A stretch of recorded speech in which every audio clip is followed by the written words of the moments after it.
deep down in there, and it loosens the glue and the hairs. So we're going to talk about cleaning, but before we do, we talked about foundation, and there's a great foundation scripture for us when we're putting on our foundation, y'all. And that's 1 Corinthians 3:11. Again, 1 Corinthians 3:11. And we also know that Jesus is the cornerstone. He's the foundation of our faith. We can think about that when we're getting ready. 1 Corinthians 3:11 says, "For no one can lay any foundation other than that already laid, which is Jesus Christ." Let that be your foundation verse. I'm going to check that one off. That's my foundation verse right there. There's also 2 Timothy 2:9. So let's look at 2 Timothy 2:9. And that one says, "This is my gospel, for which I am suffering, even to the point of being chained like a criminal. But God's word is not changed." Why did I put that down? 2 Timothy 2:9. I guess because the gospel is the foundation of the faith.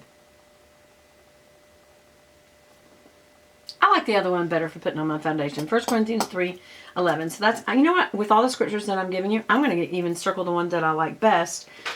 And I think on the care one, I liked the, for all the skincare and everything we did, I like the Psalm 55:22. And then for the corrector, I love the Hebrews 12:2.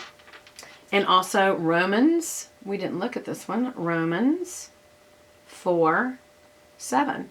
Romans 4:7. I like that one a lot, though, for coverage.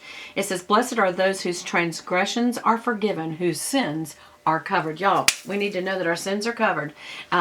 So corrector, maybe would be color corrector. The author and the perfecter are the corrector of our faith. And the concealer would and cover up, that Romans 5:7. Our sins are covered. So as we're putting on our cover up, we can think about our sins are covered. And then also James 5:20. James 5:20. "Remember this, whoever turns a sinner from the error of their ways will save them from death and cover a multitude of sins." Why does that matter? When you're getting ready, let it remind you with your day, say a little prayer and say, "God, use me wherever you can to help turn sinners away from the error of their ways, so that their sins will be covered. Let me be that person that helps you today, Lord, if you want to use me." So that's a really good one as well. Let's see. I think I'm going to use Romans 5:7 though. I like them all. And then for face, we talked about foundation. So where are we now? Oh, we talked about cleaning, because we talked about the cleaning of these brushes that I just did, and the cleaning of our skin before we even put on all that skincare.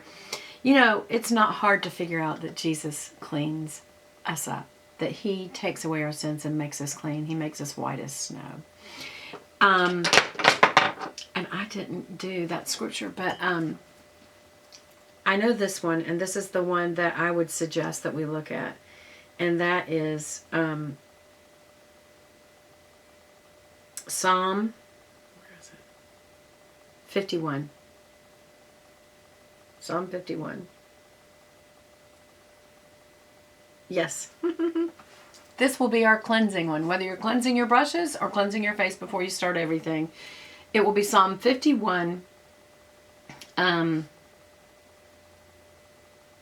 2. Psalm 51:2. "Wash away all my iniquity and cleanse me from sin." There's another one. Oh my gosh, this is a really good one. Psalm 51:10. Oh, I don't know which one I like better. Because also in verse 7 it says, "Wash me and I will be whiter than snow." Y'all remember that old song? Whiter than snow, yes, whiter than snow. And wash me and I will be whiter than snow. I don't want to get a copyright thing. But Psalm 51:10 says, "Create in me a clean heart, O God, and renew a steadfast spirit within me." Oh my goodness, y'all, that is a really good one to ask God at the beginning of your day as you're getting ready to create a clean heart in you, God's heart. So Lord, activate your heart, your Holy Spirit, your heart in me, because I have a dark heart, an evil heart. I want you to replace my heart with your clean heart. Give me a clean heart, please, Lord. I think we'll have to do that. We'll have to do that. We'll have to say Psalm 51:10. And certainly verses before that that are also talking about that. Verse 2, wash away all my iniquity and cleanse me from my sins. So I'll have to say 2 and 10. How about that? Okay, for cleaning. All right, both your brushes, when you're doing your brushes, and when you're cleaning your skin. And when you're taking your makeup off at night. How about that? Okay, so where are we? I haven't gotten through the face yet. Okay. I've got a couple of minutes. One is going to be about bronzer or contouring. You know, you can use bronzer for contouring or just using a darker blush for contouring. And Revelation 1:15 is definitely one I would say to you, look at that one. Let's look at Revelation 1:15 because it always makes me cry. So I hope I don't cry when I do this. But it describes Jesus. John is seeing a vision. Jesus has given him a vision of what he looks like. And I put Revelation 15. I need Revelation 1, verse 15, y'all. And it's where he gets to see him. And he says, I'll never forget him reading this the first time. It says, and his feet were like bronze, glowing in a furnace, and his face was like the sound of rushing waters. And it just describes Jesus. And when I hear that described, it just touches my soul. You actually get to look at him and look how incredible he is. But that just, those bronze feet, they're just shining. You ever seen something that's metal's being cooked or bronze is being cooked, and it's just shining bright? And that's what it says that Jesus's feet look like. Bronze. Okay. So bronzer. So let's just use that real quick. I'm going to use a little bit of my blush bronzer product to contour with. And then the other thing is blush. And certainly I think of the blood of Jesus whenever I think of blush, because it's, you know, you think of shades of pink or whatever. And so I always think of the blood of Jesus for my sins. But one of the main things that I think of is about the cheeks and how God tells us to turn the other cheek. And you know what? That's never a pleasant experience, but it's what Jesus tells us to do. It's what, remember on the cross, he says, forgive them. They don't know what they're doing. His compassion and love way outdoes anything we do. And so Matthew 5:39 tells us to turn the other cheek. And it's just an order. It's an order from Jesus that's what we do when we act like him. It definitely points to him. When people see that, they're like, gosh, you see, she didn't even respond. Remember when he was even before the Sanhedrin, he did not argue with them. And it's like, well, you're just being a wimp, or you're just letting somebody walk all over you. No, that's not the same thing at all. There's a big difference. And if you want to, you have to pray in each situation. Ask God, which thing do I do? Do I stand up right now, or do I turn the other cheek? And that is something between you and God every single time. But he pretty much made it clear that turning the other cheek is almost always going to be the default answer, unless he calls you to stand for something specifically. So that will be the beginning of all this. I hope that you've enjoyed this. Because I know that getting ready with scripture, you know, now obviously I don't take that long, but I was talking to you about it, looking it up.